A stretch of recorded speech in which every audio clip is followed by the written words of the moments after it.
Hi, my name is Mary Kreitzberg. The dispositions that I possess that make me a successful teacher are 9 of the 10 dispositions. The first one is high expectations. I have very high expectations for my students, realistically. Based on their assessments at the beginning of the year, I can gauge where their strengths are and where their weaknesses are, and I build on their strengths and help with their weaknesses. Also, when some students say, "Oh, that's so easy," I teach them what it might be easy for you might not be easy for someone else. So everybody's got to learn at their own pace. The second disposition is respect for diversity. The school culture that I work in is very diverse, socioeconomically, culturally, a lot of general ed, also a lot of special ed. We embrace each other's differences and we learn from them. The third is fairness. In my classroom, everybody has an opinion. If you have an argument with another child, I hear both sides of the story and we come to a conclusion together because everybody needs to be heard. The fourth is professional conduct. It's become very clear in just a few years of teaching that students really imitate their teachers. I had students dress like me, wear their hair like me, and act like me. If I came in a bad mood, they're in a bad mood. If I come in a good mood, they're in a good mood. So when we present ourselves in a professional way, our students will do the same. The fifth is reflection. This took me a while to work on as a teacher, because when I first started teaching, I would teach the curriculum and assess them and move on.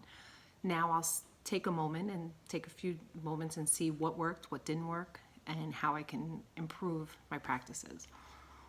The sixth is curiosity. I'm always pushing my students to ask questions. How are you going to learn if you don't ask questions? Especially when I'm working in a small group, I ask a lot of open-ended questions and encourage the students to think outside the box. The seventh is honesty. I'm a stickler for honesty in my classroom. At the beginning of the year, I always read the book, A Big Fat Enormous Lie. It's a story about a little boy who tells a lie, and the longer he keeps that lie, the bigger it gets, and it eats away at him until he finally tells the truth and he feels better. So I tell the kids, if you do something wrong, no matter how bad it is, if you're honest about it, we can handle it and we can fix it. If they lie about it, that's when we get parents involved and the kids get upset with that.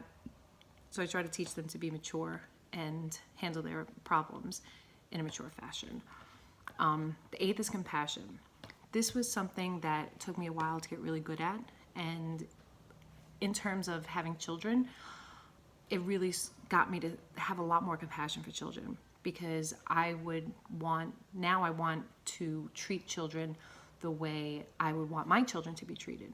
So there's a lot of respect, a lot of asking myself, would I want my child being in this classroom? And I treat all children with the genuine sincerity that I would want my own children treated with. The ninth is dedication. I've been dedicated to this job since I was a kid.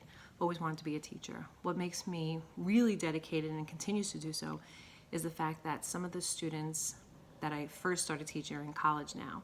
And when they come back to my school to visit, they tell me what an inspiration I was to them. And it continues to instill my dedication in the teaching profession. The one disposition that I can continue to work on is advocacy.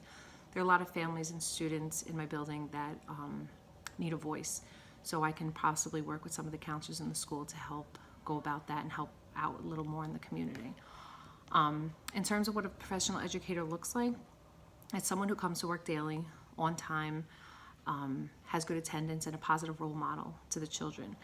Also a positive role model to other adults in the building, because whatever we present to them, this is what they're going to be presenting to us. So these high standards for professionalism will help bring a school community to its greatest potential. Thank you.